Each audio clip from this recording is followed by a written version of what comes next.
Let's look at Sunday, the final day of week 2 for fantasy. Who do we stream in to get that coveted W, to crush our opponents and to make them miserable, to ruin their lives? But of course, it's just for the sweet dub. Michael Dub Bolton. Thanks, Josh. It's Michael Bolton here, and it's time for another episode of the Locked On Fantasy Basketball Podcast. Let's get to it. Let's get to it, indeed. You are Locked On Fantasy, your daily NBA fantasy podcast. Part of the Locked On Podcast Network, your team every day. Hello and welcome to the Locked On Fantasy Basketball Podcast, brought to you by Basketball Monster. My name is Josh Lloyd, and newsflash, buddy, I'm also the lead fantasy analyst at basketballmonster.com, and today's episode is brought to you by Game Time. Download the Game Time app, create an account, and use the code LOCKEDONNBA for $20 off your first purchase. Thank you also for making Locked On Fantasy Basketball your first listen every day. We are free, and we are available on all platforms. Sunday is the next day. It is the final day of week 2, and we're looking to get some dubs in. It is 8 games, and we've got early starts. Now, I believe this is a 2:30 p.m. Eastern tip. I believe this is the end of daylight savings times for you guys in the States. I'm trying to convert my times here. So it's a 1:30 p.m. Central start to the games. Like I said, we've got 8 games on, but they do finish early. The last tip looks to be 8:30 p.m. Eastern. So, early start, early finish.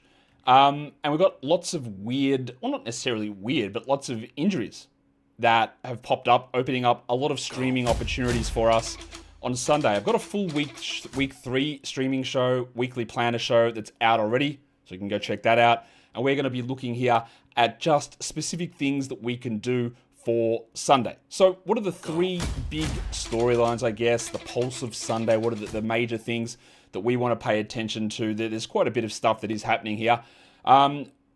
We know that the Suns could be getting some guys back, and they've been an absolute goldmine for fantasy value. And the thing that is interesting here, as we talked about this on the weekly preview show, is the Suns have one of the best schedules for next week. They play 3 games, but all on low volume days. And there's only 2 teams that go Tuesday, Thursday, Saturday, and they're one of only 2 teams that play on Thursday.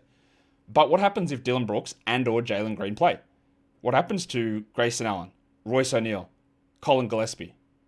Are they still good enough to use? Now, maybe the volume of the stream helps, but we get to see, hopefully, something to suggest whether at least one of those guys is back on Sunday and what happens. We also know that Demetrius Morant, Ja, is out. He's suspended by the team. The old dickhead policy comes into play. So they had so many point guards. They're all out. No Morant, no Pippen, no Jerome. So it's going to be, I'm guessing, Cam Spencer. I know some people think that maybe Cedric Coward starts, that you got Wells, KCP, and Coward. Like, who is the guy that can dribble? It's none of those guys.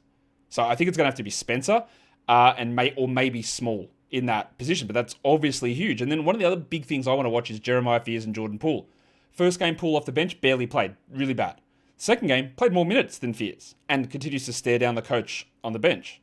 But how is Bill Green going to continue to roll that rotation out? What does it mean for Poole? What does it mean for Fears, who's probably an ad at this point? They're 3 of the bigger things I think that we want to pay some attention to. There are also some big injury things. I'll go through some major ones here that we're unresolved on, plus some of the ones that have been resolved that you need to know about for Sunday. Does Donovan Mitchell play? And put alongside that Jarrett Allen, because they were both out in the last game, and that opens up a bunch of stuff for guys like DeAndre Hunter to get a bump. He should be rostered anyway, but someone like Jalen Tyson and Lonzo Ball. Does Norman Powell return? He's been upgraded to questionable. Does Pelle Larsson play at all? If Powell is in, but if Powell is out, does Larsson start? Does he get like the first game, or does he play like the second game? We know that Huckes is already getting some decent value, and guys like Jovic aren't really stepping up. So Larsson's probably the swing piece there. And then we also know that Chet Holmgren is out in Oklahoma City. So Aaron Wiggins, to a lesser degree, you're looking at someone like Big Williams, Vietnamese legend Jalen Williams. You got AJ Mitchell there as well. But they're not the only guys that are out. There are a lot of guys who aren't going to be playing. Walker Kessler is out for the Jazz.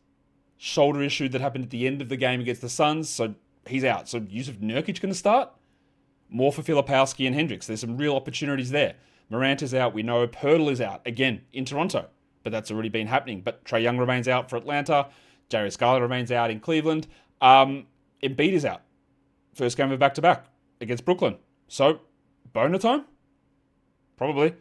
What else do we have that's a little bit of a surprise in terms of absences? They're probably the two major ones there. Walker Kessler coming up and being out, and Joel Embiid popping up and being out, as well as Chet Holmgren. So 3 big men that aren't going to be available that normally would have been in that scenario.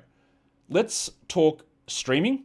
Let's start with points leagues and some names that we can take a look at to hopefully help us get that victory over our opponent, like we mentioned. We'll start with Yahoo points leagues. I'm going with all these players under 35% rostered, and some of them are even more available than that. And we're obviously just taking advantage of some players being out here. All of these guys, just look, Grimes is right on the borderline. He's 35% rostered. He just shouldn't be. He shouldn't be that low. And I understand there's a bunch of dead leagues, a bunch of dead format leagues, and a bunch of leagues that people aren't active in, which is dead. So I don't know why I said it twice. I just wanted the 3 things there. Grimes just needs to be rostered. But again, we are reassessing how we view Yahoo, whose roster percentages are becoming like ESPN now. Spamming, filling leagues with no activity. Nickeil Alexander-Walker is just a must-grab across every format. 130 player deep, add him. Points, categories, add him. When we find out more about Trey, probably at some point in 2026, we will find out what we do with Alexander-Walker, but he's just got to be rostered. But otherwise, just elite streamer for Sunday. Cedric Coward. Now, his value is not as good in a points league as it is in a category league.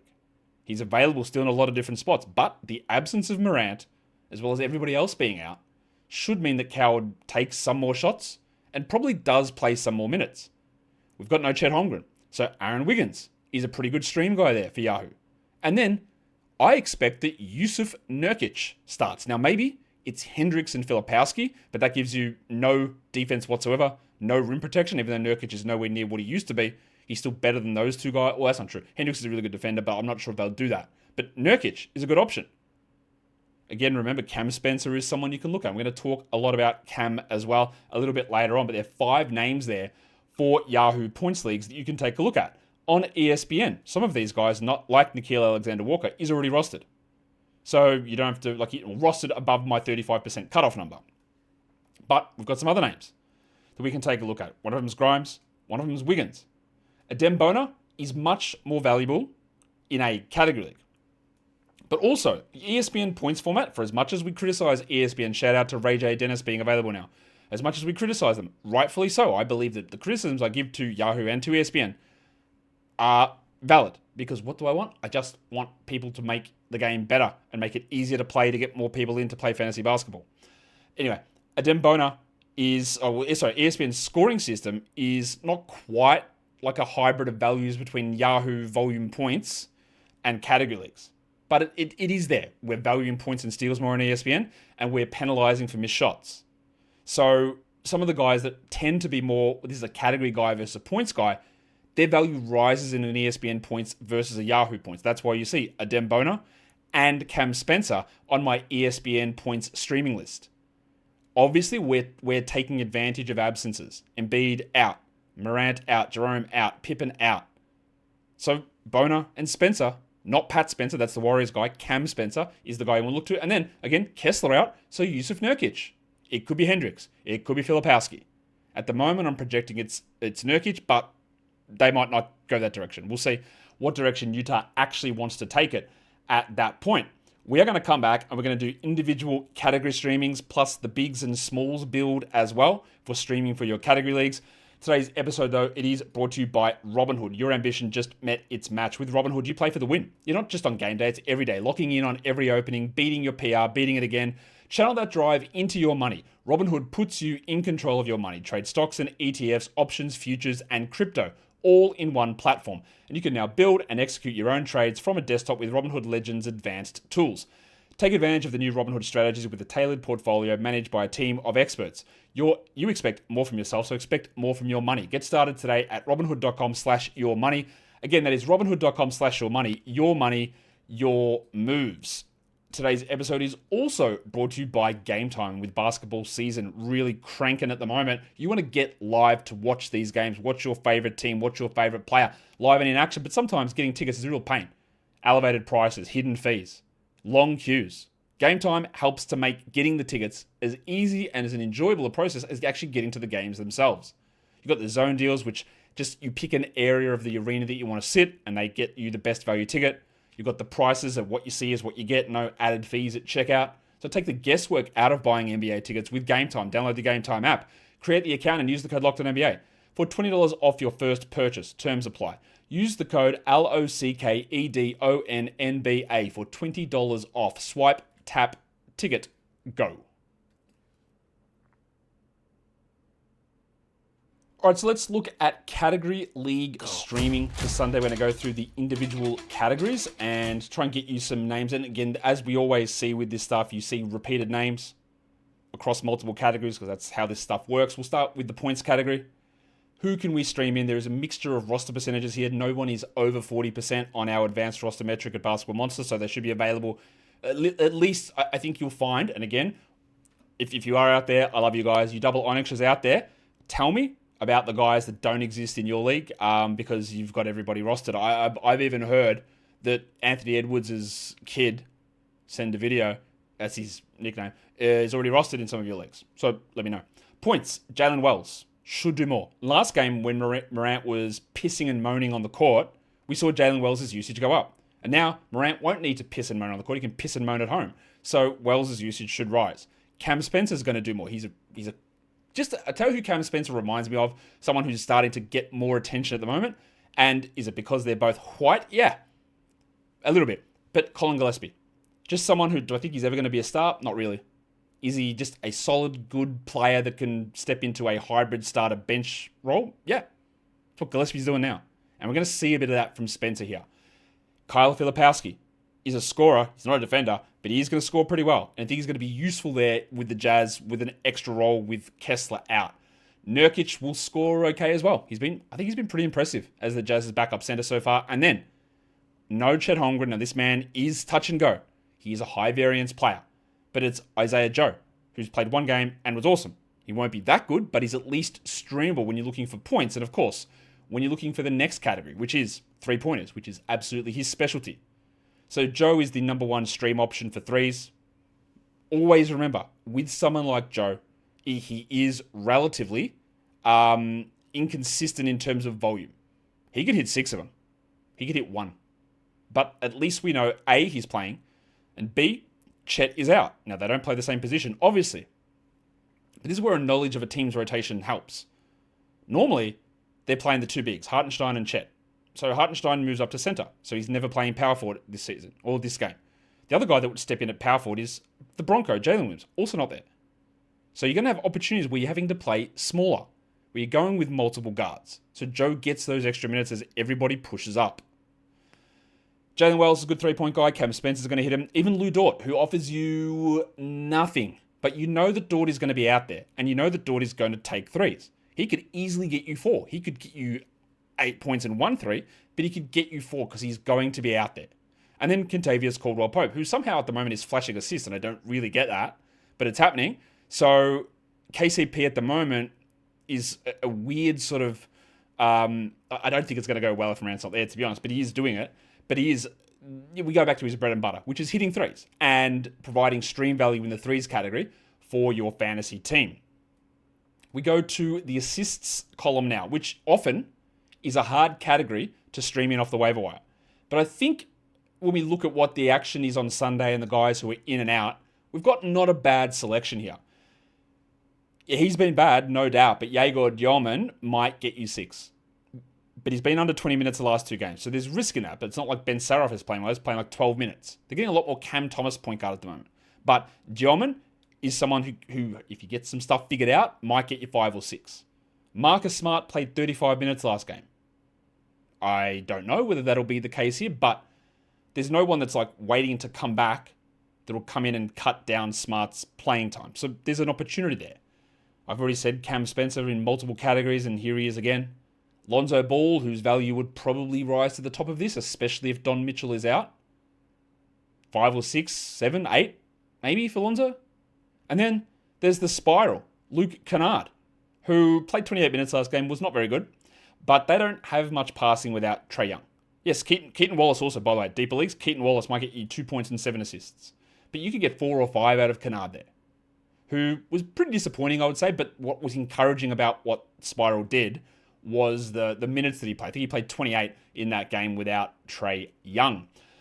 Let's look at the steals category, a category that often goes alongside the assists and threes, but not always. You're going to see repeat names here. Marcus Smart does it. This is what Alex Caruso does. The Rabbit Hunter will get you steals. He'll probably have 3 locker room trips. He might hit 3 threes. But he's an elite steals guy, an elite role player. In Miami, Drew Smith is probably only going to play 20 minutes. But you're talking about a guy with 5 steal upside. That's one of them. Juice McBride in New York as well. Mitchell Robinson may not play.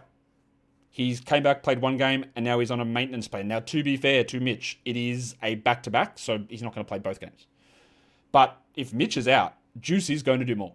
Juice will probably play 32, 33 minutes and 2-3 steals, maybe. And then Lonzo Ball is always a 2 to 3 steal upside. When I say Juice 2 to 3 steals, an upside of 2 to 3 steals. He's not as high of a upside value as a Drew Smith or even a Marcus Smart who can get you 4 or 5. But enough there to combine with some other areas as well. The last category that's more associated with the guards and the smaller wings, we're talking free throw percentage. You notice a lot of Grizzlies here, including some former Grizzlies. Cam Spencer, Jalen Wells, Kentavious Caldwell-Pope, the depressed penis in New Orleans, Sadiq Bey, and then the spiral, Luke Kennard in Atlanta. Kennard, one of the best free throw shooters in the entirety of the NBA, as I'm sure most of you are well aware. What do? We might come back and talk big men streaming. Today's episode is for all you big men out there. It's brought to you by Rugiet. Making excuses doesn't solve anything. You've heard them before. Stress or you're tired. It happens to everyone at some point. But when it comes to performance, your body sometimes needs that little bit of extra support. That's where Rugiet comes in. Rugiet.com offers fast-acting, doctor-prescribed treatments for ED designed to help you stop making excuses and start making moves. Rugiet makes it easy to get started. You connect with a board-certified doctor 100% online. No awkward waiting rooms and no in-person appointments. And if they prescribe you the treatment, well, it gets shipped to your door in a discreet package. It's about confidence, connection, and getting back to the moments that matter. Visit rugiet.com/lockedonnba. That is rugiet.com/lockedonnba to get 15% off your first order. That is rugiet.com/lockedonnba. And don't forget to use the code LOCKEDONNBA so that they know that we sent you. Rugiet. Stop making excuses and start making moves. Let's get back into finishing off the streaming chat for Sunday. We'll start talking big men. And we'll see which sort of guys are interesting enough for us, are useful enough. We'll go to rebounds first, and there's a lot here because, as I've mentioned, there's a lot of big men that are out. It feels like we're here in 2020 because I'm going to tell you that Andre Drummond and Jusuf Nurkic are both useful rebound streamers. You can also throw in Adem Bona in there. Day'Ron Sharpe has been very good as Brooklyn's backup, and if they get smashed, Claxton will be pulled back a bit, and you'll see more Sharpe, who's been really good. And we really do want Day'Ron Sharpe to start. His fantasy value will be through the roof in comparison to Claxton's, who's been very mid. And then in Memphis, Jock Landale, he's not a high upside guy. Like Drummond could get double digits, Bona could, Nurkic could, Sharpe could.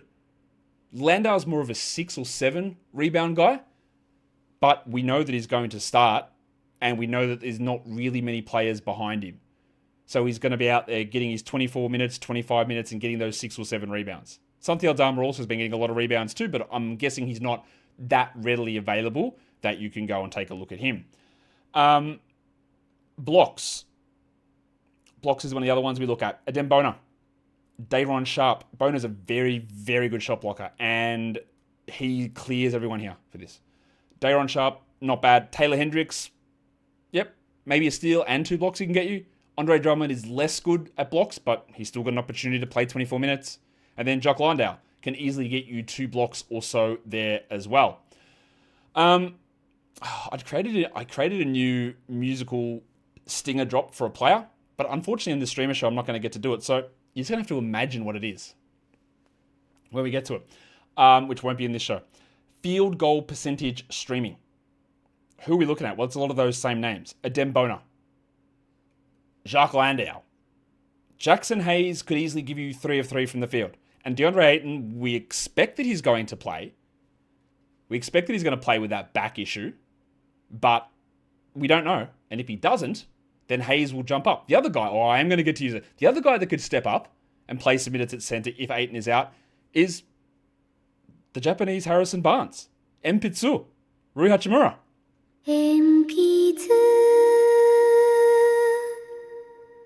Yeah, I really wanted to just shoehorn that in.